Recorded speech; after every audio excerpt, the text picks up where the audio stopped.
আসসালামু আলাইকুম রহমতুল্লাহি ওয়া বারাকাতুহু। হাফিজ আইটি পয়েন্টের তরফ থেকে আমি হাফিজ মোরসালিন।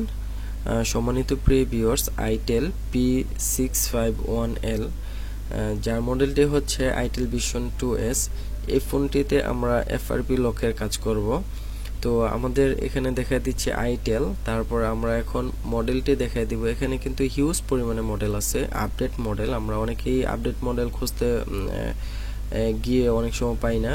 P651L, তো এটা হচ্ছে চাইনিজ মিরাকেল SP3 সার্ভিস টুল, ভার্সন হচ্ছে 2.26। তো এটাকে আমরা কানেকশন যে বাটনটি আছে, ওই কানেকশন বাটনটিতে কিন্তু আমরা কার্সরটা নিয়ে আমরা কানেক্ট করে দিলাম। তো এখন কথা হচ্ছে যে আমাদের যে মোবাইলটি আছে সেই মোবাইলটির ভলিউম প্লাস এবং ভলিউম মাইনাস চেপে ধরে আমরা কম্পিউটারের সাথে ইন করব। তো ইন করে দিলাম। তো এখন আমাদেরকে কিন্তু এখানে পার্সেন্টেজ দেখাচ্ছে। আপনারা ডান পাশে দেখতে পাচ্ছেন SPRD যে ডাইরেক্ট আমাদের সিপিইউটি সেটি পাচ্ছে। তো এখানে আমি যে বিষয়টা দেখাচ্ছি, platform, device ID, flash service, তারপরে আদার্স যেই পপ আপ যে কার্যক্রম আছে, এখানে আপনারা ফরম্যাট এফএস, রিসেট সেটিং, যেটা লকস দেখতে পাচ্ছেন।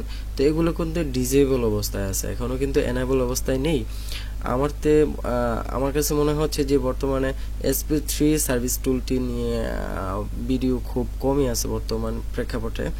তো এটা কিন্তু অনেক ফলপ্রসূ। তো আমাদের এটা টাইমিং নিচ্ছে 2 মিনিট 21 সেকেন্ড। তো এটা কানেক্টিভিটি হতে, তো এটা হওয়ার পরপরই আপনারা দেখতে পাচ্ছেন যে ফরম্যাট এফএস, রিসেট যে বাটনগুলো আছে, আমাদের যে কার্যক্রমগুলো, ফরম্যাট এফএস, তো এটার ভিতরে রিসেট সেটিং, এগুলো কিন্তু এনেবল অবস্থায় ছিল না, ডিজেবল অবস্থায় ছিল।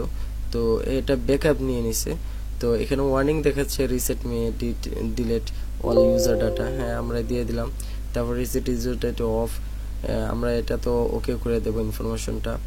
তো এখানে আপনারা যে জানার বিষয়টি হচ্ছে যে এটা হচ্ছে SP2 এতে কাজ করেছি আমরা, কিন্তু SP3 তে কাজ অনেকে দেখায় না বা দেখায়নি। এটা কিন্তু আসলে আপডেট একটি কাজ।